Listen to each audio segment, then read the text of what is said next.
Hey folks, Russell here. On the docket today, got to do a kind of a major engine service on this 04 Jeep Wrangler. Valve cover gasket is leaking profusely. Also going to inspect it for additional leakage, possibly from the rear main seal and front main seal. I've already done some of the disassembly to get to the valve cover, and we've already drained the oil, so I'll get the camera moved in closer and we'll get to work. All right, so typical Jeep 4-liter, 200 or just short of 200,000 miles on this motor, and the valve cover is starting to leak. So we're going to replace the valve cover gasket. It's leaking in the back right corner here. You can't see it from that camera angle. We're also going to replace the emissions, O-rings, and valves while we're at it, and do spark plug replacement and finish the oil change, since that's part of the major service. We're also going to end up doing the serpentine belt as well as the tensioner, just due to age. So I've already done some disassembly and disconnecting. We've already got our throttle cable disconnected, and I'm just going to shut up and start working.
All right, so part of this major tune-up, we're doing the spark plugs. The plugs that I pulled out were Champion something or others, 3412s or whatever. And that's fine. They came out fine. But I'll tell you this, all the TJs, and actually I might not be perfectly right on this, but I believe going back to 91, Jeep installed NGK plugs. The emissions tag inside the hood lists the actual plug number and the gap you're supposed to have. So that's what we're installing. It's a NGK ZFR 5N, and they're supposed to be gapped at 35.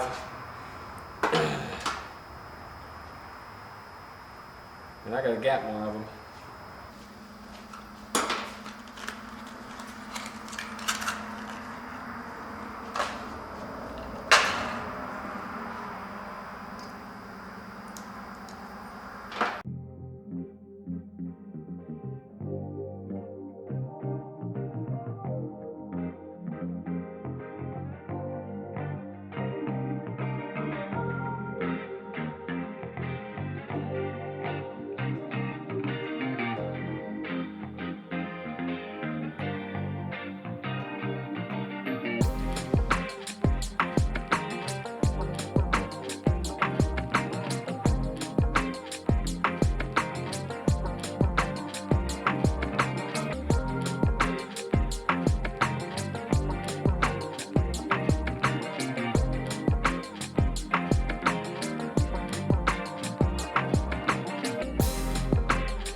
All right, I'm going to wrap this video up here.